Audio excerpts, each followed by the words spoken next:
autotund. See on saade sulle, kui sul pole päris ükskõik, millise autoga sa sõidad.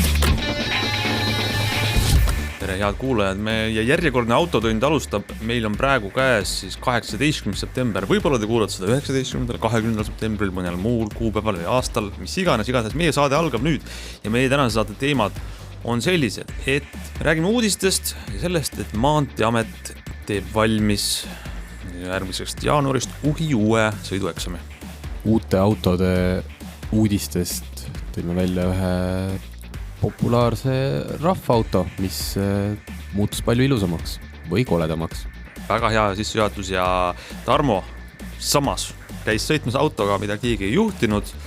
ja tulist eluga tagasi. Taxify'le ei piisa ainult taksosõjast, algatas ka tanklasõja. Nii on ja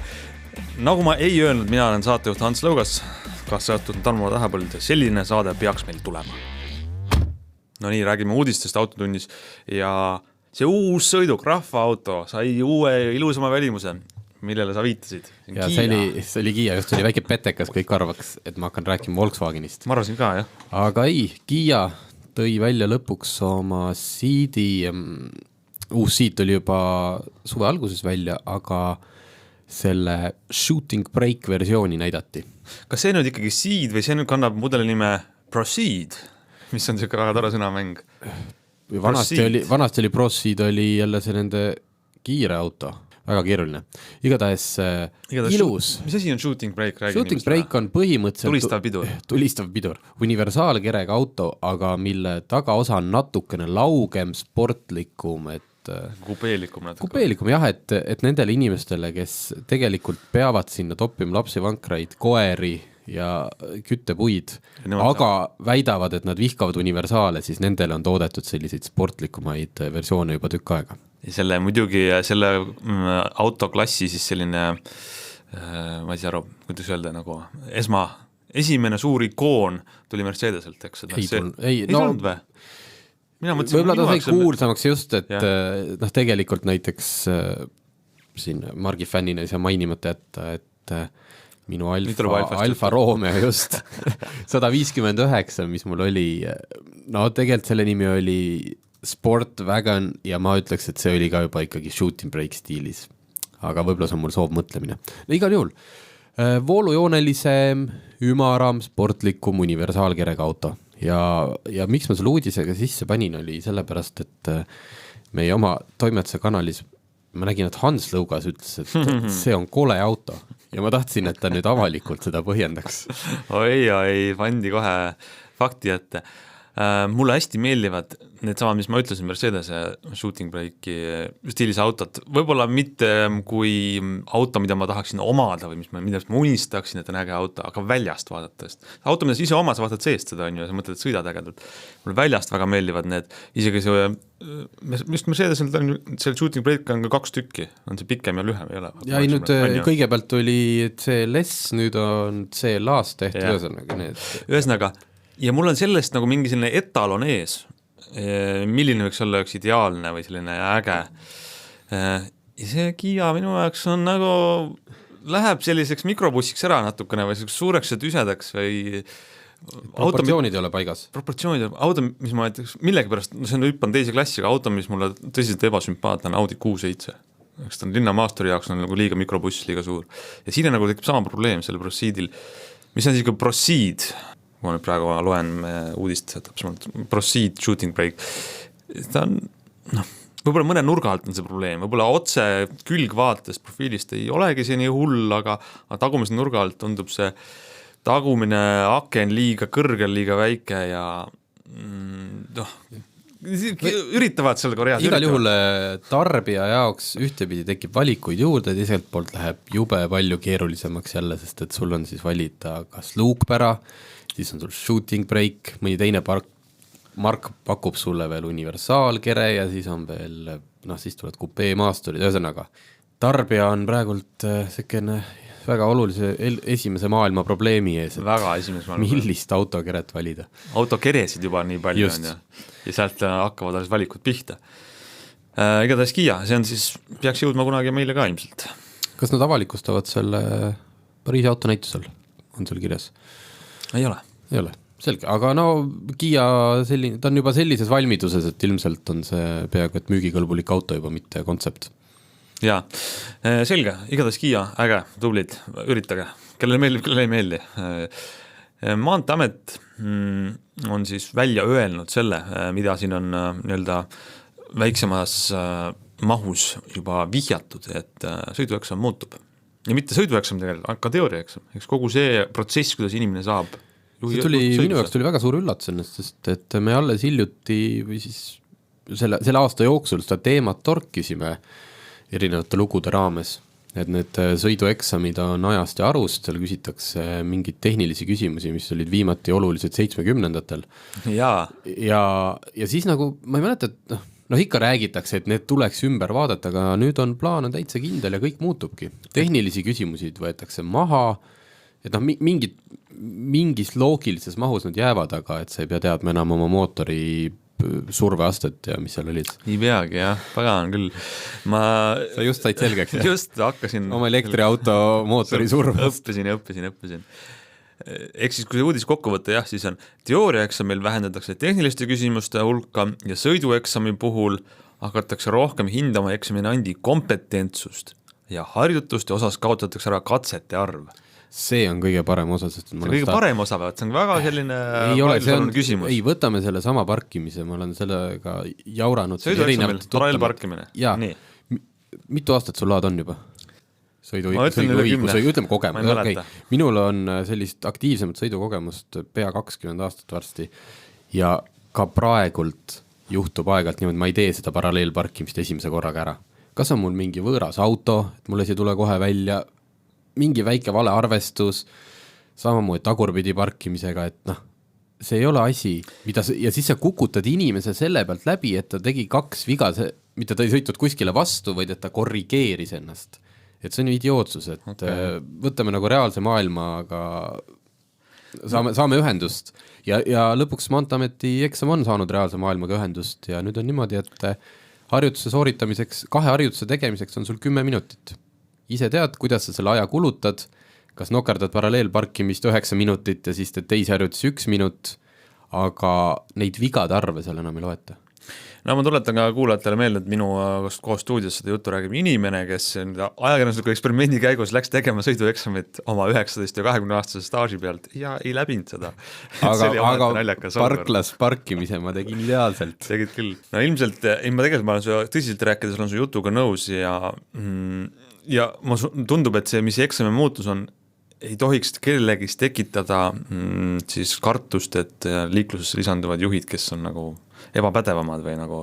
käituvad ebaturvalisemalt, et seda ju ei ole, lihtsalt lastakse mingid need samad parkimismanöövrid teha ära korralikult. Eks ta ilmselt alguses sisseelamine läheb raskemaks, et kuidas see eksamine üles ehitatud, kuidas neid vigu seal loetakse, et kui hakatakse hindama seal ka juhi sellist loogilist mõtlemist ja üldist valmisolekut liikluseks, et siis on see juba teine äärmus võib tekkida, et ta läheb selliseks nagu kirjandi, nagu eesti keel kirjandiks, et keegi hindab sinu loomingulisust, mitte enam ainult grammatikat, et siis on loodetavasti see ei tekita liiga palju probleeme ja vaidlustusi, et aga pannes ennast jälle inimeste kingadesse, kes läheb sõidueksamit tegema, juhiluba läheb taotlema, mulle tundub, et see reform süstib nendesse julgust, et kui sa oled mõistlik inimene, sa saad sellest läbi, sa ei pea tegelema ebamõistlike asjadega. Ma ei tea, kas see surveaste oli reaalselt oli sees või ei olnud, aga selles stiilis asju sa ei pea enam nagu õppima, mida sul tegelikult igapäevase liikluses osalejana vaja ei lähe. Kui teil on meile jagada oma arvamusi ja mõtteid ja kommentaare selle reformi osas, võite rahulikult saata minu või Tarmo meiliaadressile või meile auto@geenius.ee ja püüame mõned lugejakirjad ette lugeda ka, kui need kohale jõuavad meile. Aga teeme siia väikse pausi. Autotund. Räägime veel autotunnis uudistest viimastel nädalatel ja alustame sellest, et sellel nädalal Tallinna Tehnikaülikooli ei tohi enam nimetada TTÜ-ks, selle ülikooli on uus lühinimi, TTÜ asemel on TalTech. TalTech on valmis oma 100. juubeliks ehitanud isesõitva autot ja Tarmo, sa käisid sellega sõitmas reaalselt. Ise juhtiva. Ise juhtiva auto, jah. Õige, terminoloogia. Jah, TalTech ja Silver Auto koostöös tegid 100. juubeliks kingituse, õigemini isegi mitte niivõrd siis, kuidas öelda, mitte Eesti rahvale, vaid pigem ma ütleks võib-olla isegi, et oma tudengitele ja oma töötajatele. Et Silver Auto ehitas valmis selle auto, ütleme siis kereosa, seal räägime sellest kerest korras, kas see näeb välja nagu auto või? Ei, see näeb välja nagu kõik inimesed, kes on näinud neid erinevaid isejuhtivate autode kontsepte, mis peaks lahendama kõik tuleviku liikuvusprobleemid. On täpselt sealt võetud? See on täpselt kast, selline ulmeline kast, ta on selline ühistranspordi nagu kuidas mõtled, suunitlusega, mitte eraauto, vaid see, mis veaks inimesi kuskil lühikestel distantsidel. Juba sellest ergonoomikast saab aru, et see on selline kõrge kast, kus on sees, no ma ütleks 5-6 seisukohta. Ta ongi, et see seismiseks just. Et ma tahutaks seda autot, kus ma saan seda lamaskleda hommikul, lugeda lehti ja magada, kuni ta mind tööle viib. Ja süüa viinamarju niimoodi. Aga see on portselankausist ja hedonistlik sellist. Aga siin ma pean 6 teise inimesega, kellest 2 on söönud just hommikul küüslauku, istuma, seisma koos, kitsutkuses selles asjas. Puudu on ainult bussijuht. Bussijuht on puudu. Nii, aga ühesõnaga Silver Auto ehitas selle kere valmis, seal on kasutatud Mitsubishi e-Miev sellist alusraami, akusid. Ongi jah, sest see on näha siit see inspiratsioon, et kogu need rattaasetus ja väga laialased rattad. Aga selle eesmärk ei olnudki niivõrd mingit uut maailma muutvat tehnoloogiat välja töötada. Et eesmärk oli anda oma tudengitele võimalus sisuliselt nullist ehitada valmis üks isejuhtiv auto. Anti selleks riistvara, anti vahendid ja hakati tegema ja põhimõtteliselt 1 aastaga on jõutud sinnamaani, kuhu mitmetel suurfirmadel on aastaid. Muidugi teadmisti on ringlemas palju rohkem. Ja minu arust vahva on see, et kui sa käisid sellega testisõitu tegemas, siis sa oli nagu tunnistajaks, et see ei ole mingisugune äkki siuke show, et teeme juubeliks mingi värgi ja salaja tehakse asi kus mujal valmis, vaid sa olid selle protsessi sees, tudengid. Ma läksin üks õhtu sinna, seal on loomulikult erinevad tiimid, kes tegeleb kontrolleritega, akudega, tarkvara, lidarid. Sattusin sinna sellisel õhtul, kus hakati testima väga sobivalt objektituvastust. Seda, et see buss oli seest muidugi täiesti paljaks võetud, seal mingeid neid kerekatteid ei olnud, istuti väikeste pingikeste peal, kõik kohad olid juhtmeid, andureid, vilkuvaid tuluksi täis, korralik ulme. Tüübid tulid kohale, päid arvutid külge, siis sõideti sellega sealt, tal on üks telk, kus ta pargib, puldi selline, ma ei tea, võib-olla oli Xboxi pult, sellega juhiti ta testirajale, et teda on võimalik puldist juhtida. Ja see hakati katsetama, aga see katsetamine põhiliselt seisnes selles, et see auto liikus ja poisid klõbistasid. Lihtsalt arvutites keegi eriti teele, turvakaalutustel ikka vaadati teele ka, et ühel oli peos kogu aeg see kill switch, et nii kui keegi ette hüppab või buss hakkab võssi sõitma, et siis see vajutab nuppu, jääb seisma. Aga jah, et seda arendustööd on lihtsalt kihvt vaadata. Natuke vaadati, et lidar töötab liiga hästi, auto muutus liiga ettevaatlikuks, ta nägi eemal parkivaid autosid, juba jäi seisma, siis võeti seda tundlikkust maha, katsetati uuesti, et see oli huvitav oli näha. Aga fakt on see, et sa olid selles sõidukis, kui ei juhitud seda puldiga, juhtis arvuti, masin sõitis, pööras. Jah, et ma ei ole varem isejuhtivas sõidukis olnud siin, kui eelmine suvi see kultuurikatla vahet sõitis, siis ma lõpuks ei jõudnud selle peale, kuigi plaan oli. Aga esimene sõit, avalik sõit siis toimub 20. september. Peale istuvad rektor Jaak Aaviksoo ja endine Soome peaminister Alexander Stubb teevad TTÜ linnakus ühe sõidu, TalTechi linnakus ühe sõidu. Ja, mis sa tahtsid öelda, et TTÜ ju ei ole enam, selle asemel TalTech, aga jah, kui te kuulate meid veel neljapäeval või enne neljapäeva, siis võite minna oma silmaga kaema, et kuidas see siis esimene prominentne sõit käib seal. Uudistest veel võib-olla ilmselt ikkagi Eesti Tallinna piirkonna autojuhtide jaoks üks huvitavamaid, kindlasti taksojuhtide jaoks kõige huvitavam uudis on see, et Taxify tuli siis tankla turule, avas oma soodushindadega tankla. See on Filtri tee ääres, mis on siis olla umbes kuskil Tallinna bussijaama regioonis, Töökoja 4 aadressil avatud tankla, kus tegelikult on see Olerexi tankla, aga see on bränditud kui Taxify tankla, nagu sa oled Taxify juht, oled teinud seal iga kuu mingi hulk sõite, siis sa mitte lihtsalt ei ole registreerinud ennast juhiks, vaid oled ka reaalselt olnud Taxify juht, siis saad sealt soodushinnaga kütust ja see pani ka kütuseturu nagu liikuma, et teised tulid oma hindadega kohe alla. Kas mina ka saan sealt soodushinnaga? Ma sain aru, et see on... Sa saad vist natukene, sa saad natukene soodsamalt. See avalik kõigile müügihind on ka natuke soodsam, kui teistest tanklatest nad lubavad. Aga kui sa oled siis, mine tee 10 sõitu ka veel ja siis saad veel eriti. Aga see oli naljaks, kuidas samal päeval, kui nad tulid, kuulutas välja kõige soodsam ja mitte keegi teine soodsam ei ole, siis konkurendid kohe seal lähistel panid sama hinna ja väitsid, et mis mõttes, et Taxify, see tankla ei saa kunagi kõige soodsam olla, sest konkurents paneb paika,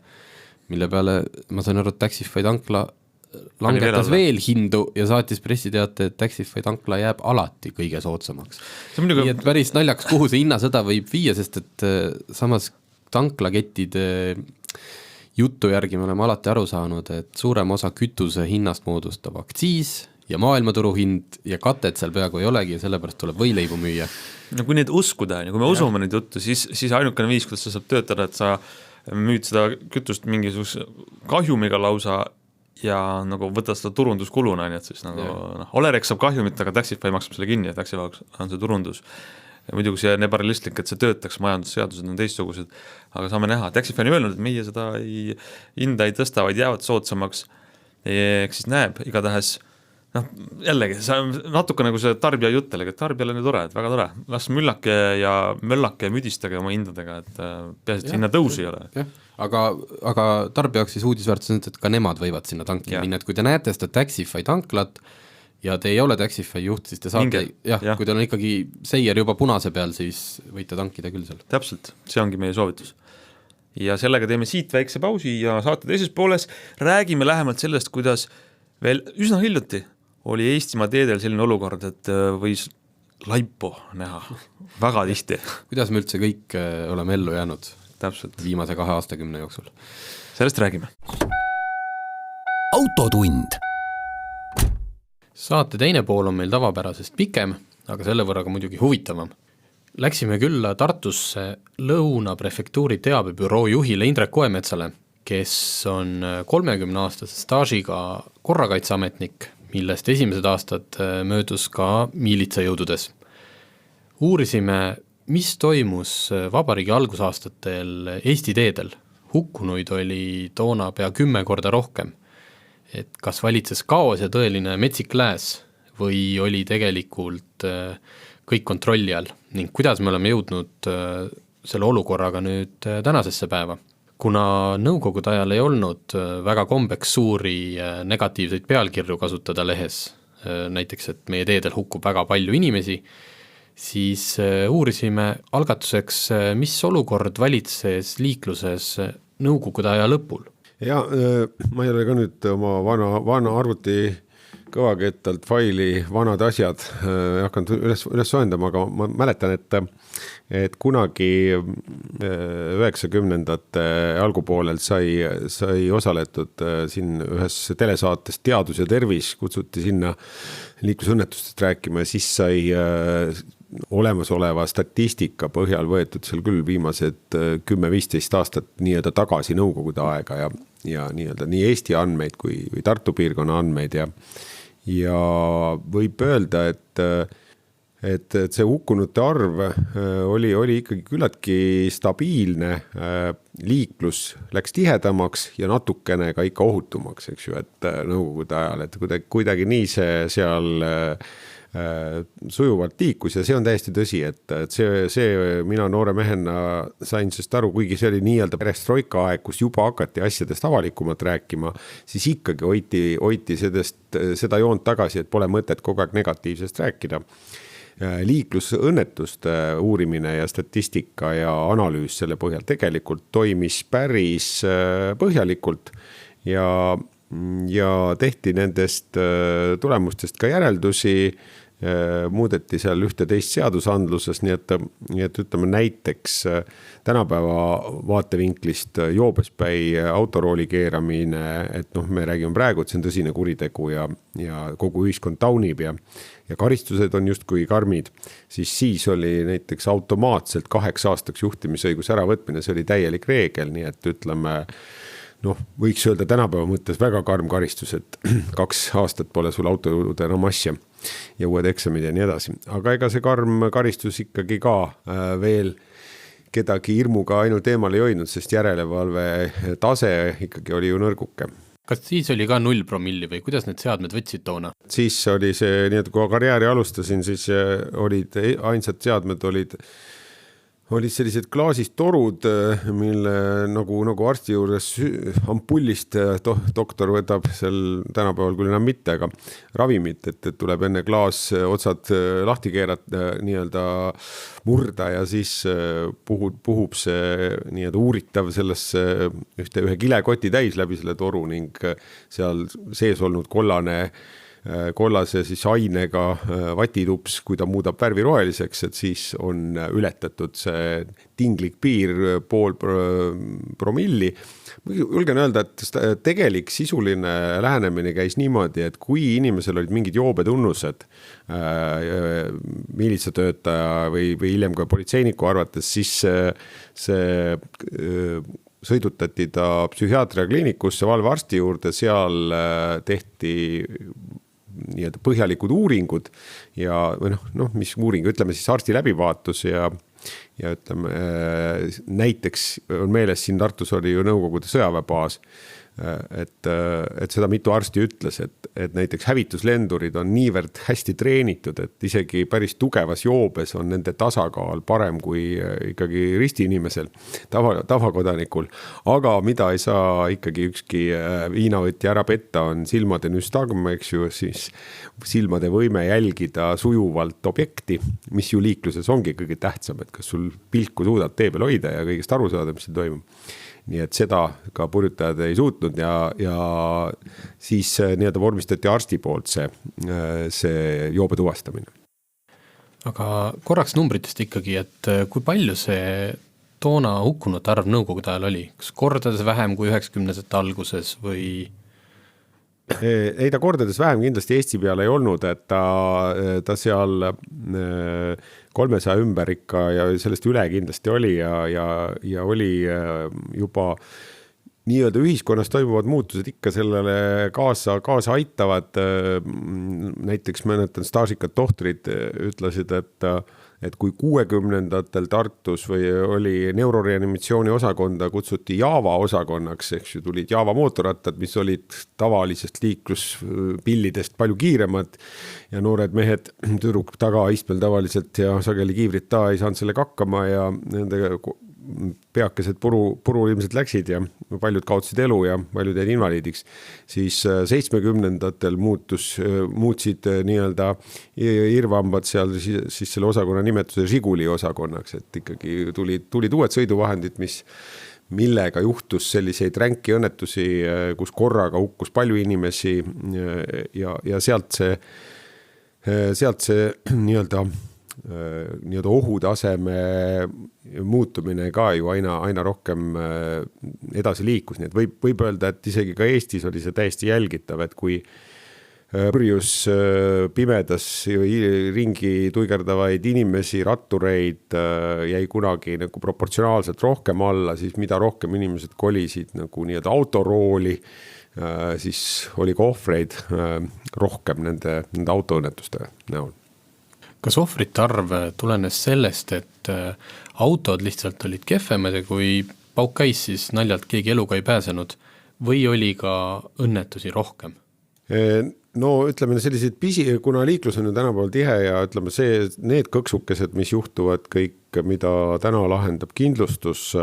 et siis kui kõik see kokku liita, siis võib öelda, et täna on õnnetusi kindlasti rohkem.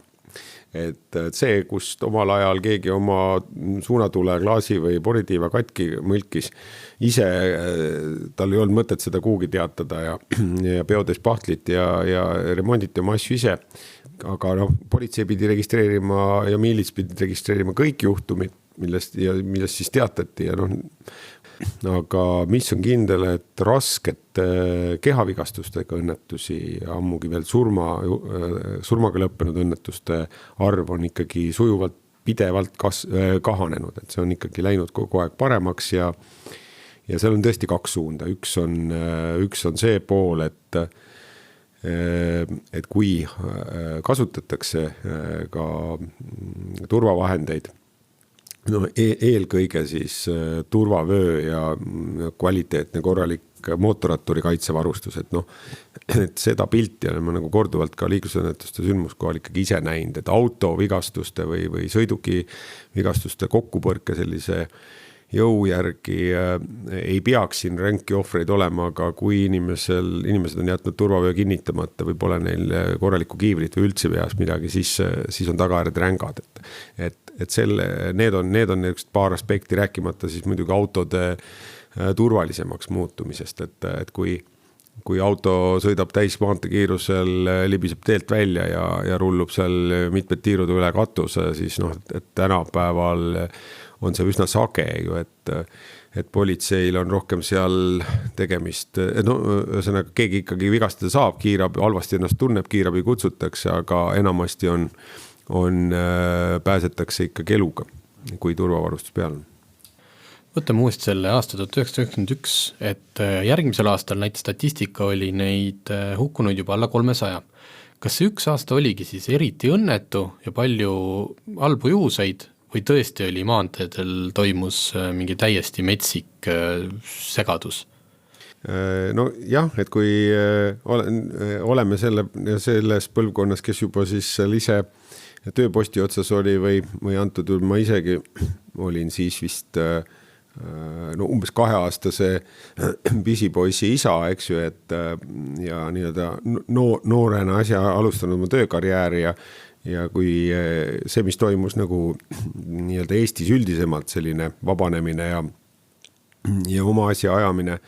ega seda teisiti ei ole osatud seletada, kui jah, et inimestes oli mingisugune eriline selline vabaduse püüd või tunne, et nüüd võib kõike teha vabalt,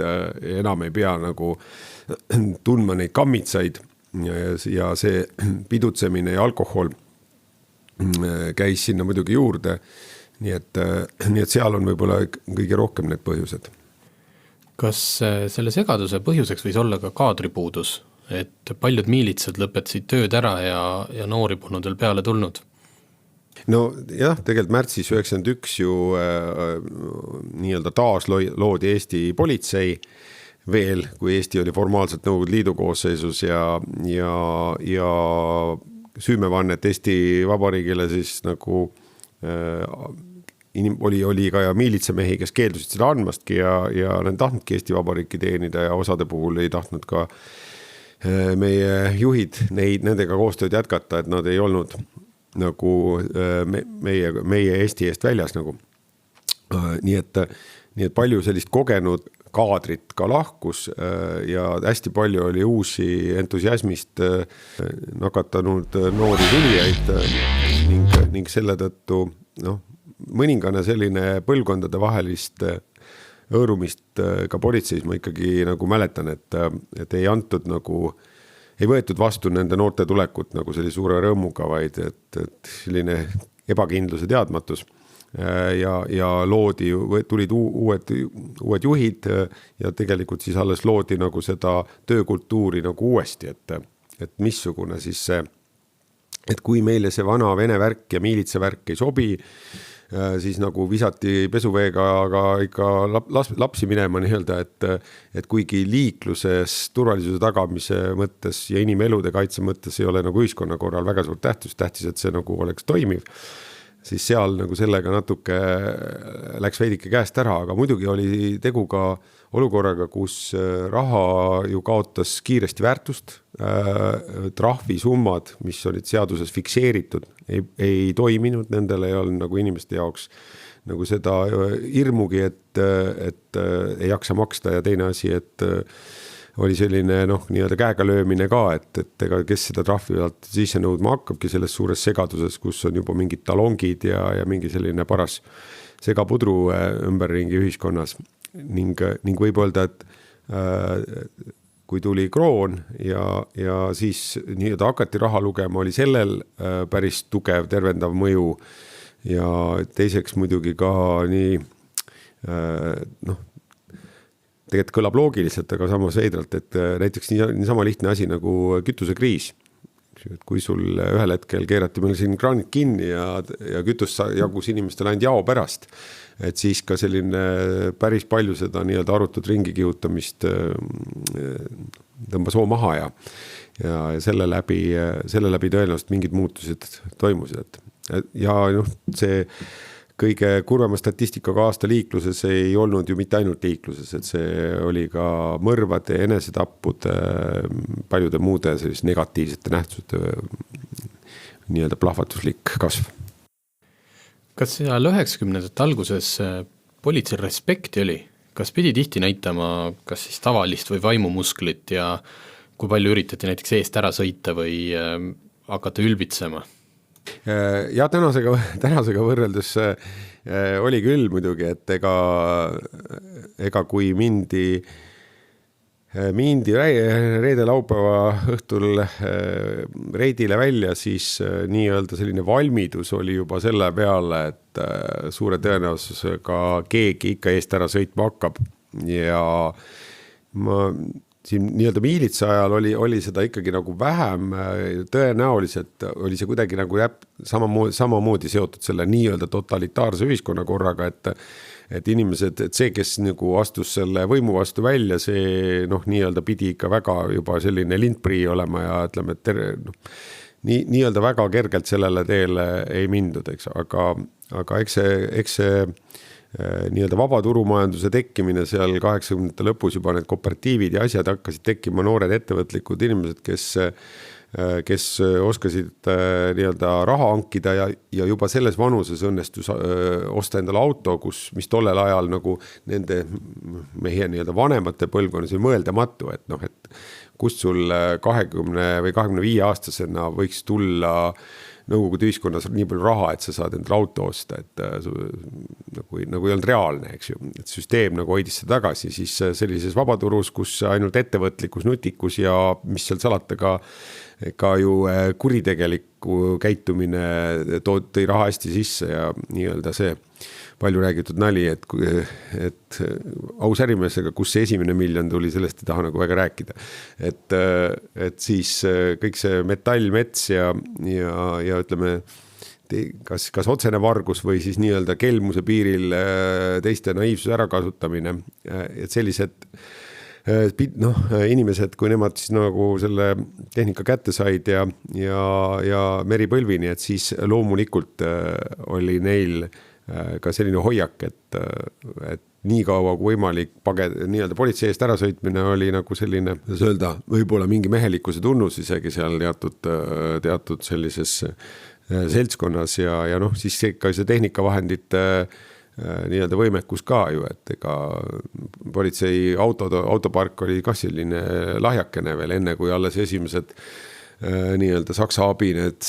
Opel Asconad saabusid trassipolitseile, et seni olid ju ikkagi Lada 08 Moskvitšid, Uasik Villised, nendega ei hakatudki taga ajama otseselt kedagi. Aga samas võiks nii öelda, et tollel ajal ei olnud arvutisüsteeme, aga lokaalselt kohalikel politseinikel oli jällegi palju parem mälu, nad suutsid seda informatsiooni vahetada, see oli ka üks niisugune jahimehe mäng, eks ju, et ega nüüd politseinikud ka kõrvad löntis niimoodi kurvalt vaatama ei jäänud, et ütleme, et nende tegelaste, kes eest ära sõitsid, nende elu püüti teha ikka võimalikult tuliseks ja kui ta siis kuskil hiljem kätte saadi, siis kasutati kõiki vahendeid, et teda võimalikult kauaks arestikambrisse nii-öelda toimetada, et mu teo üle järele saaks mõelda. Kui autopargist juba juttu tuli, et kuidas see operatiivtöö tollel ajal toimus, et tehnika oli vana, et kui palju võis näiteks sellest hukkunutest olla sellist lihtsalt kiirabi ei jõudnud õigel ajal sündmuskohale? Ma julgen öelda, siin muidugi võis ka niisugune tunnetus jääda, et kuna Tartu on olnud selline meditsiinikeskus ju kõik pikkadel aegadel ja siin nagu see nii-öelda arstide kvaliteet ja ütleme, et ikkagi võrreldes isegi ütleme Ameerika ja paljude riikidega, kus parameedikud juba ammu on sellised meie mõistes sellised keskeriharidusega spetsialistid, et panevad nagu sellise esimese hingamistoru külge ja mida rutem siis jõuab ta profarstide kätte, et seda rohkem on elulootust, et siis Eesti oli ka siis juba selles mõttes päris heas olukorras, et meil olid professionaalse arstiharidusega inimesed seal kiirabibrigaadide koosseisus ja tegelikult ikka kippus nii olema küll, et kui ikka kohale jõuti, siis tavaliselt õnnestus ka inimene ära päästa, ja ega see ka ju tänapäeval kindlasti on võimalused paremad ja see mingil määral kaasa aitab, aga ütleks, et selles olukorras ei ole võib-olla see areng on olnud sujuv. Kas piirkonniti olid suured erinevused, et Tartust vaatad, et Tallinnas või Ida-Virumaal küll ei tahaks politseinik olla või käidi ka kolleegidel teistes maakondades abiks? Jah, tegelikult mingil perioodil 90-ndatel, kui trassipolitsei, liikluspolitsei büroo tehti ja just selle eesmärgiga, et oleks siis nendel Eesti peateedel selline kvaliteetne, stabiilne järelevalve peal, et siis seal püüti hoida, kuidas öelda, siis ühesugust taset nõudlikkuse ja kõige suhtes. Aga eks ta ikka nii mõnes mõttes kogu maailmas ja ka tänapäevalgi meile jäänud, et seal, kus ütleme politseinike kohalolu on harvem kuskil maapiirkonnas, et seal toimub rohkem sellist iseregulatsiooni ja siis on väga oluline see, et millised inimesed seal selles piirkonnas üldse elavad, kas seal on arvamusliidreid selliseid, kes võtab ise seal mingil purjutajal võtmed ära või kas vaikitakse sellest, et seal keegi ohtlikult käitub selles piirkonnas või helistatakse politseile, eks ju. Et selle võrra võib-olla nagu see seisukord on ja see on veidi kõikunud, eks ju, aga sellist valdavalt võib nii öelda küll, et maapiirkondades oli selline teadmine või vahelejäämise risk väga madal ja linnas ikka tunnetati, et siin nagu on see kontrolle pisut rohkem, nii et selle võrra kipub nii olema, et eks seal need legendaarsed triinupaarid seal Võrumaal ja sellised tiirupaarid Elva lähedal ja sellised linnast välja mingi koht, kus saab nii-öelda autol tümmi põhja lükata, uksed, aknad lahti, kõik on seal mõnusalt joogised ja see tõenäosus, et sinna nüüd satub mingi kontroll ja tuleb mingisugune jama, et see tõenäosus on väike ja umbes sellise mentaliteediga nagu kiputi siis suhtuma. Hüppame nüüd paar aastakümmet edasi ja vaatame, et eelmine aasta oli meil 48 hukkunut, mis on 10 korda vähem. Kas sa oskad öelda, et mis need asjad olid, mida õigesti hakati tegema? Mis need protsessid olid, sellepärast, et autode arv on meil ju rohkem kui 2 korda suurem ja kiirused on palju suuremad? Nojah, liikluses on asjad muidugi nii, et seal sellised ühe faktoriga üksi nagu ohutust saavuta ja eks mina muidugi üritan keskenduda ka tõesti oma valdkonnale rohkem, mitte hakata väga palju analüüsima seda osakaalu, et kui palju on teede paremaks minek, autode kvaliteetsemaks minek, nii-öelda ohutumaks meie liiklust teinud, et see kindlasti on olemas, midagi vaielda, aga see küsimus, et mida sageli politseinikule esitatakse, et see, mis toimub inimesel 2 kõrva vahel, et kui ta võtab vastu mingeid otsuseid, eks ju, kui palju ta riskib, kui palju ta nõutud reegleid, kehtestatud reegleid siis rikub või painutab neid enda jaoks ja kus siis juhtub see nii-öelda paratamatu, et nüüd läks nii kaugele üle piiri, et siin on tagajärjed, eks. Et midagi ei ole parata muidugi, kui on liiklus tihedam, siis on ju nii, et iga ühe eksimus võib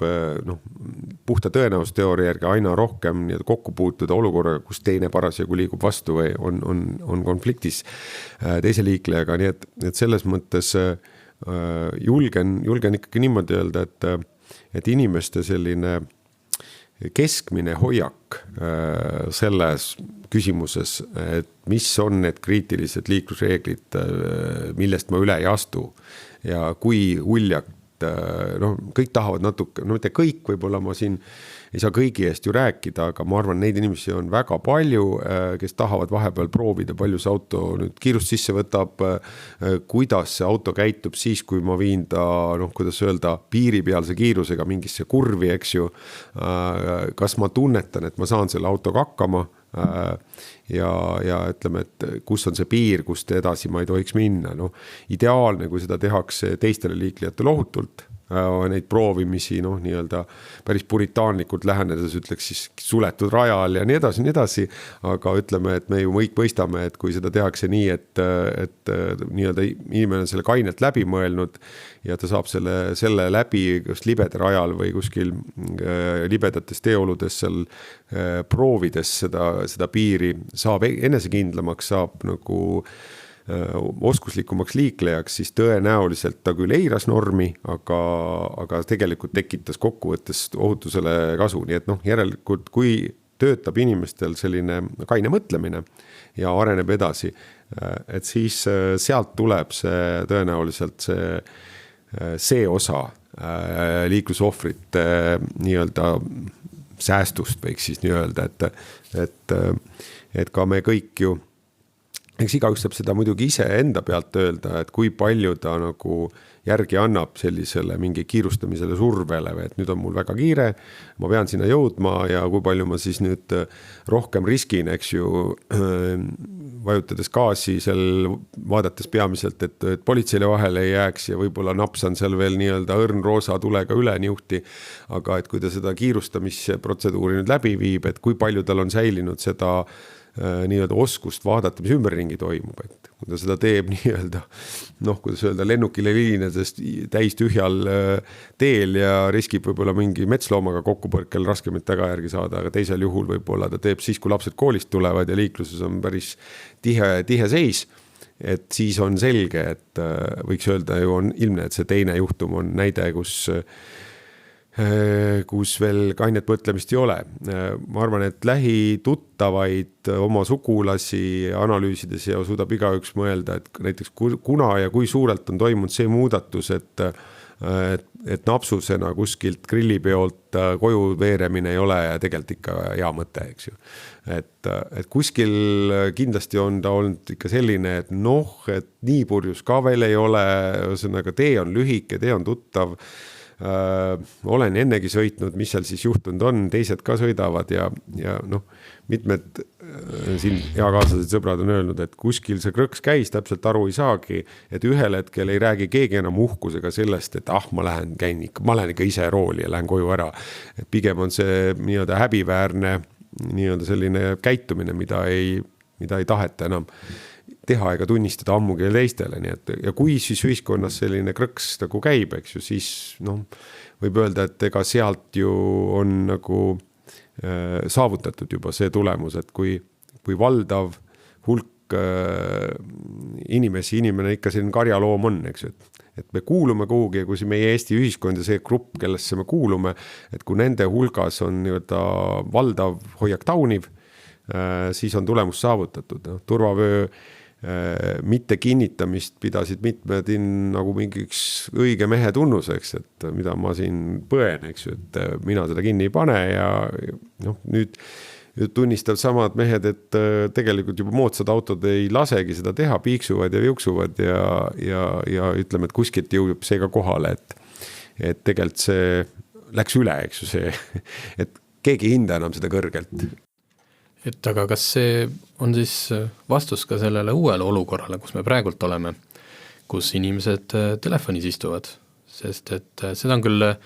raske tõestada, aga väidetakse, et väga suur osa nendest viimase aja rasketest liiklusõnnetustest on põhjustatud just nimelt sellest, et inimesed on tegelenud kõrvaliste asjadega, ehk siis istunud telefonis. Jah, see on kindlasti ju täiesti uus olukord, ise olen, kui see nutitelefon nii-öelda kasutusele tuli ja ja vaatan, kuidas mu lapsed, kui agaralt nemad, tähendab, nad sellega seotud on, et kui see näiteks seal ikkagi, kui sa maast madalast kasvad üles sellise hoiakuga, et iga see plinn mingi Facebookis tähendab seda, et ma peaksin seda vaatama, et siis on nagu üliraske seda psüühikat seal kogu aeg nii-öelda taltsutada ja tõepoolest vist ongi tegu olukorraga, et kui ütleme siis alkoholikultuur tekib ikkagi väga selliselt, kuidas öelda, pikalt on meil, et autokultuur on lühem kui alkoholikultuur, et siis nüüd on nagu tegu mingi uue olukorraga, kus nii-öelda mobiilikultuur on meil lühike, aga autokultuur on juba ammu olemas ja kui need hakkavad omavahel kombineeruma ja autotootja ka veel seda kuidagi soosib, eks ju, seal on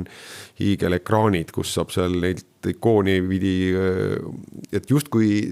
autotootja on mulle selle ekraani sinna pannud ja seal on palju ikoone ja nende peale vajutamine on siis nagu jokk ja legaalne, eks ju, et siis nii-öelda ratsionaalne, nagu Eestis öeldakse, et talupoja mõistusega, et ma saaks ilmselt kohe vastaks mulle keegi,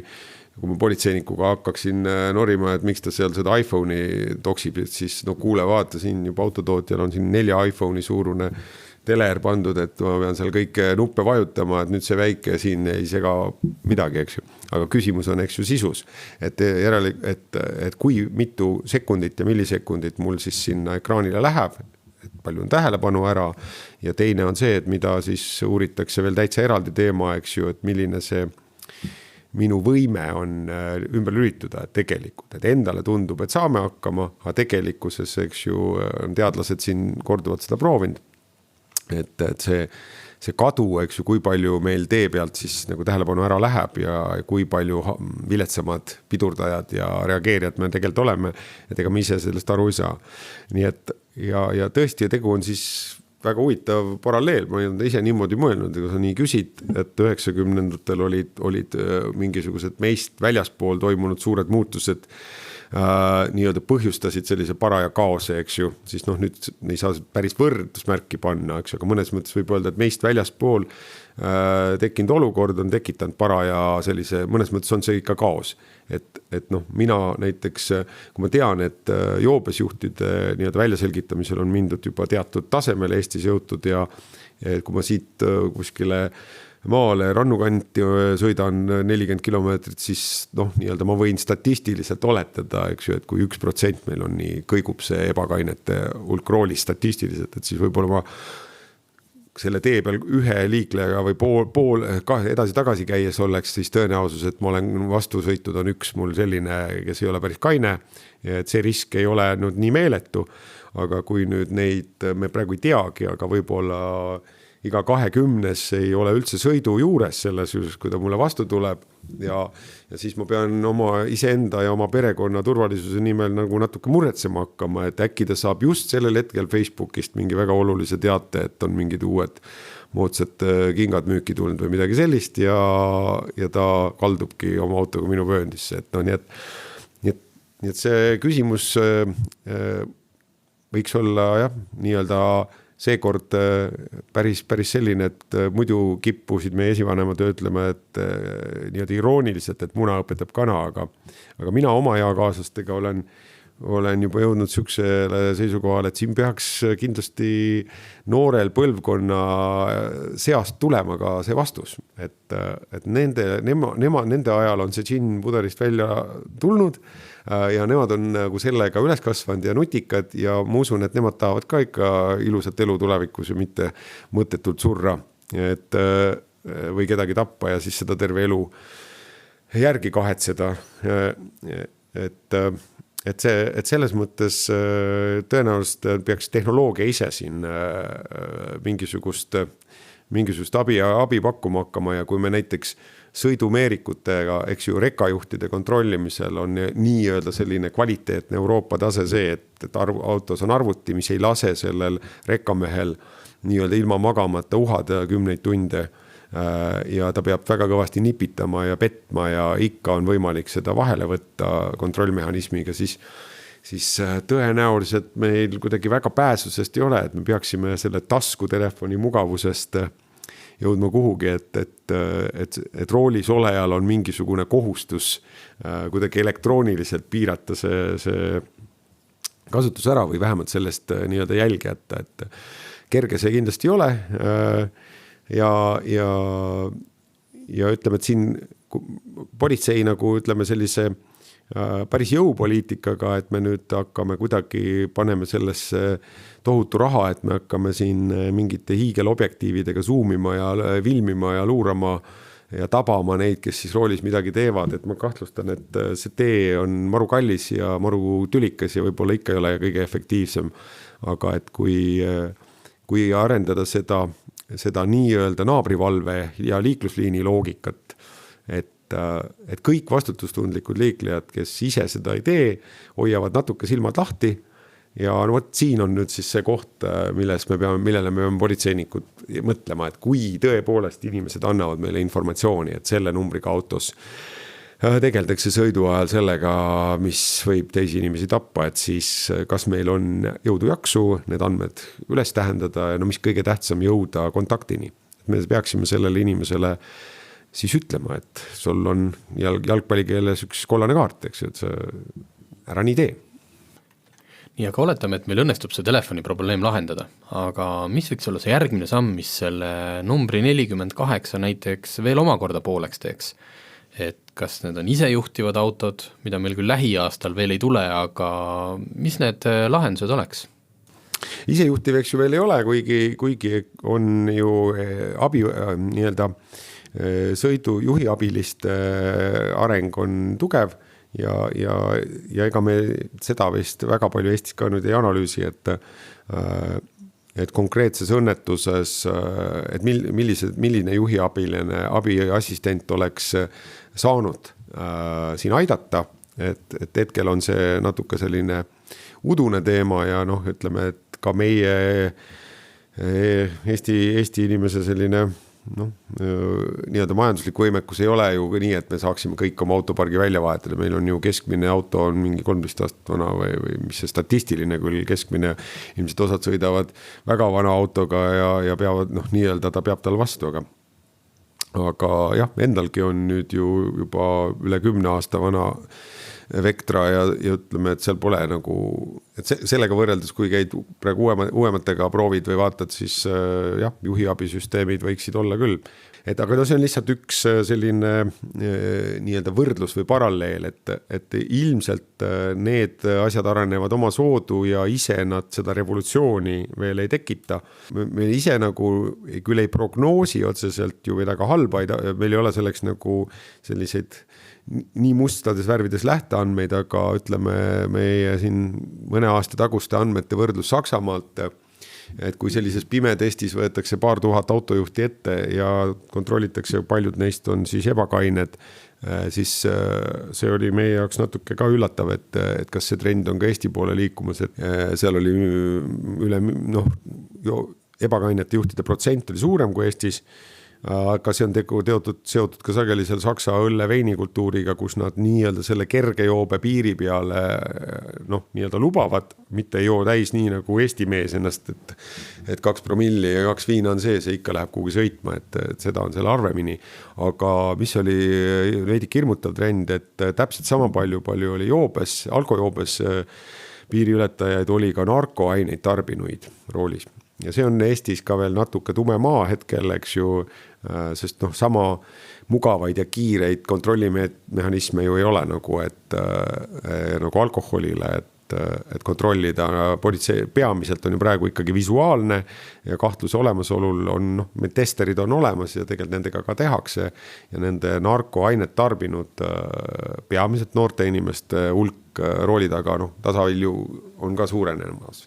Aga ütleme, õnneks ei ole sellist negatiivset trendi nii-öelda õnnetuste põhjustajate osas, et oleks sellist mingi plahvatust toimumus. Et ma usun ise, et juhiabilised on jah, selline üks toetav funktsioon, aga kui keskmised kiirused, et ütleme, kui harjumus mitte nii-öelda sõita liiga, nii-öelda väga palju kiiremini siis lubatust, et aeg-ajalt möödasõitudeks ja kompenseerimaks siis kehvi teeolusid, et ma siin lihtsalt näite, et kui Tallinn-Tartu vahele, eks ju, see 4-realine osa pikeneb ja samuti hakkavad täies mahus tööle need 2+1 ja tekib harjumus, et kui ma seda vahemaad läbin, siis ma ei pea hambad ristis vaatama selle kahe kurvi vahel mingil lühikesel lõigul, et kas ma nüüd suudan mööda kihutada paarist rekkakollest, kes seal pidurdavad kõiki või ma lihtsalt ootan ära selle 2+1, hoian autot püsika peal nii-öelda ja sooritan rekkadest möödasõidu siis, kui on selleks turvaline tsoon, eks ju. Et kui selline harjumus niimoodi kohale jõuda, sa näed, et sa ei kaota lõpuks ka ajaliselt palju, eks ju, et see jõuab nagu kohale, et siis see võib kindlasti ka toetada nii-öelda ohutuse kas just revolutsioonilist muutust, aga lihtsalt on see, et nõelujal on raske nõeluda, kui ta on hästi paljude stabiilselt sõitvate autode keskel, eks ju. Aga kui kõik teevad seda nii-öelda kummipaela efekti ja ainult paar rekat seal pidurdavad ja siis kõik üritavad nendest nii-öelda mööda saalida, siis veel omavahel mööda sõita teha, et sealt läheb lahti see nii-öelda selline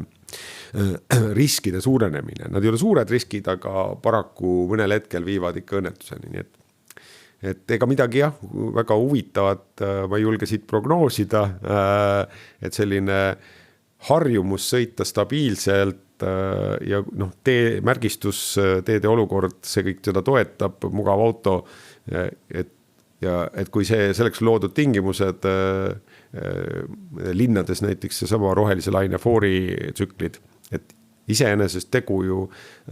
väga hea võttega nagu tekitada selline harjumus sõita normaalse kiirusega ja kui siis kogemata jalakäija jookseb üle tee, rattur keerab iga järsult ette, eks ju, on selge ju, et või tei vastassõitja näpib mobiili ja satub vastassuunavööndisse, et siis meil kõigil on nagu ellujäämise šansid mitu kraadi suuremad, kui kiirused olid mõni pügal väiksemad. Veel kord korraks 90-ndatesse minnes, et kuidas oli toona see tehniline varustatus just oma nagu tööülesannete sooritamiseks, et mis asjad olemas olid ja mis asju siis vastavalt ilmuma hakkas nagu teie varustusse? No jah, selle joobe tuvastamise kohta sa küsisid, eks ju, et see oli kõige algselt oli siis nende miilitsaajast oli jah see nii-öelda toruke ja julgen öelda, et seal oli kõige tähtsam oli see, mis praegu narkorindel toimub, siis oli ta alkorindel, et kõige tähtsam oli selle korrakaitsja nii-öelda nina, et ta sai aru, et see inimene ei ole vist päris kaine. Nii et tänases mõttes need, kes on joonud mõne klaasi veini ja suutsid naeratada ja viisakalt rääkida ilma pudistamata ja puterdamata, siis nemad pääsesid tollel ajal ilmselt täiesti ära, eks ju. Et aga ja võib-olla ei olnudki vaja, et neid kinni võtta. Aga edasi arenes siis see tegelikult kõigepealt laiatarbe alkomeetrit, mis osteti, mida sai siit osta mingi osutiga, sellised üsnagi ebatäpsed, ja siis suurem edasiminek ja ütleme puhumiste arvu järsk suurenemine tekkis siis, kui meile Eesti politseile tuli nii-öelda Rootsi abi, ehk siis me nimetasime neid valgusfoorideks, Rootsi alkomeetrid, millel oli 3 tuld, punane, kollane, roheline ja need olid siis kalibreeritud niimoodi, et punane läks põlema siis, kui oli ületatud 0,5 promilli selle mõõtmise järgi. Roheline oli siis, kui oli alla 0,1, mis on ka praegu nagu legaalne. Ja siis kollane oli seal 0,2 kuni 0,4 vahemik, eks. Ja lihtsalt erinevus tänasest seadusandlusest on see, et siis see ei olnud karistatav, see 0,2 kuni 0,5 promilli. Et Eesti nii-öelda alkomõõdikutega on keeranud vindi peale ja see on üks tõsine asi, eks selles osas, et neid, kes läksid riskisid, et sõidan mingit grillipeolt poju või vallavanem, et kuidas ma siin vallas ikka nii-öelda näin nagu, et pole nii palju minus meest, et ma nüüd ei saa koju sõita, et siis võttis sellise riski teadlikult ja riskis siis häbi ja trahvi ja võib-olla mõnel juhul ka töökoha kaotusega, et neid jäi vähemaks, nemad aga need, kellel on nii-öelda alkoholismi probleem, ega nende osa on ka täna, eks ju. Nii et nendega tegeldakse ja võib-olla teine asi, mis selle 90-ndate või mida siis politsei 2 suurt asja, millega on siis üks on joove ja teine on see kiirus, eks. Et siis kiiruse mõõtmise tehnika osas toimus jah suurem revolutsioon siis, kui meil võeti ameeriklaste stalkerid kasutusele. Ja ka juba 90-ndatele, vist keskel või kus nad umbes tulid. Enne oli jah nõukogude seadmed ja ütleme, et meie kiiruse mõõtmise võimekus oli väga madal. Ja ühesõnaga võrreldes tänasega, täna on ju nii, et me ikkagi ju püüame liikuda selle poole, et praktiliselt salvestada veel ka videotõendina see juurde, et see konkreetne auto siis selle kiirusega sõitis. Et siis oli küllaltki palju veel nagu politseiniku sõna peale see asi. Et kui radartüüpi seadmesse see näit ette tuli, siis ta visuaalselt kõige kiirema pidas kinni ja ütles, et see on see ja ütleme, et andis samad ütlused kohtus. Võis olla mõnel juhul, eks ju, et mäekühmu taga oli teine kiirem auto, kes selle näidu tekitas, eks ju. Et eks kohtuvaidlusi ka oli. Kas kiirus on praegu Eestis tõesti nii suur probleem, nagu politsei seda viimastel aegadel mõista annab? Kiirus on ta selles mõttes ju jätkuvalt probleem, et lihtsalt kõige puhtam nii-öelda liiklusohutusalane siis nii-öelda uuringud seda kinnitavad, et keskmise kiiruse vähenemisel seal on erinevaid siin arvutusi küll 5, küll 10 kilomeetri võrra saabub siis nii-öelda, et see nende hukkunute arvu vähenemine on nagu märkimisväärne, eks ju. Sest lihtsalt puhas tõenäosusteooria, eks ju, et selle läbi on see kokkupurke jõud väiksem ja ohvreid vähem. Samas me, eks ju, elame nagu sellel maal, et kogu see tehnoloogia areng on selleks, et ikkagi jõuda kiiresti ühest punktist teise ja ütleme, et vähemalt selle kokku lepitud kiiruse piirides siis, eks ju. Keegi ei räägi ka muidugi, et seal mingi 1, 2, 3 kilomeetrit siia-sinna, et see on kõikides maades nii, et püütakse, et kiirusepiirangud oleksid nagu sellised õiged, mitte ülepingutatud ja et siis nii-öelda seal selle mingi kuni 10 kilomeetrini antakse sellist eksimisruumi, et keegi ei hakka kohe trahve kirjutama. Tõsi on, et ka me näeme nüüd ära, milline on selle õigusruumi muutuse mõju, mis jõustub siis 1. jaanuarist 2019, kus politsei saab siis nii-öelda võimaluse väiksemaid rikkumisi, sealhulgas kuni 20 kiiruse ületamisi menetleda lihtmenetluse korras, sest tänane seadusandlus on meil väga kohmakas, kus politsei peab nii turvavöö rikkumise punase tulega sõidu kui ka 15 kilomeetrit lubatust kiiremini sõidu puhul nii-öelda koguma tõendid ja need fikseerima. Ja hetkel meil on ju ikkagi pabermenetlus ja see tähendab näiteks seda, et sina ületasid kiirust, sind kuulatakse eks üle, mis sul selle kohta öelda on, et see 15 kilomeetrit sõitis kiiremini, siis koostatakse protokoll. Kõiki ohte seletades ja õigusi seletades on pool tundi ka võimalik seda materjali täita ja veerand tundi võib-olla inimene pääseb ära, aga et võib-olla vaja pärast veel protokoll korda teha, et paarimehe üle kuulamine mingid asjad, mille üle me oleme arutanud, et see on üks selline kurb näide, kus kunagi õigusruum arenes selliseks peamiselt selle tõttu, et oli selline juristide keskmise koolkonna kahtlus, et kui me ei fikseeri kõiki tõendeid korrektselt, siis politseinik saab hakata pähe määrima rikkumist, mida sa ei olegi toime pannud. Ja hiljem ei saa sa vaidlustada. Et ütled, et olid seal tee peal vastu seina surutud ja öeldi, et me võtame sul auto ära, me võtame sul kõik ära, kui sa siin kohe alla ei kirjutanud, kirjutad alla ehmatusega ja ja noh, see kuidagi legend on elanud, eks ju, kuigi mina ei ole ammu enam, ma olen siin, ei mäleta enam aastaid, et keegi oleks selle eest nagu eraldi preemiat maksnud oma politseinikule, et see tegi hästi palju protokolle või et see ei ole nagu mingi nagu eraldi näitaja, et peaks mingi plaani täitma või hästi palju neid trahvima, et peab olema adekvaatne õigel ajal õiges kohas ja kui rikkujad on, siis tuleb ka karistada, aga see ei ole nagu mingi võit suur, eks ju. Ja ometi see legend elab kuskil, eks. Ja nüüd siis seadusandluse muutus võimaldab seda taas, et inimesed, politseinik küsib inimesed, kui te olete lühimenetlusega nõus, siis me mingisuguseid tõendeid eraldi kirjalikke fikseerima rohkem ei hakka ja ka trahv kirjutatakse välja siis sellises määras, et kui ma loodan, et ma ei eksi, et see kiiruse trahv oli nii, et see samm on täpselt sama, mis kiiruskaameral. Nii et, ja see ei lähe karistusregistrisse, nii et selline laen Euroopa arenenud õigusruumiga riikidelt, et pole mõtet karistusregistrisse tekitada hästi palju kandeid, et inimest on palju kordi karistatud, sest et las ta olla kuritegude ja raskemate asjade jaoks see karistusregister, aga selliseid, et juhtub ikka, et turvavöö on lahti jäänud või lipsas oletusest punase tulega või siis kiirus oli seal 17 kilomeetrit lubatust üle, eks ju, mõõtmise hetkel, seadus näeb ette selle hoiatustrahvi nii-öelda või siin on lühimenetlus, mõjutustrahv on selle nimi siis nüüd tulevikus muide.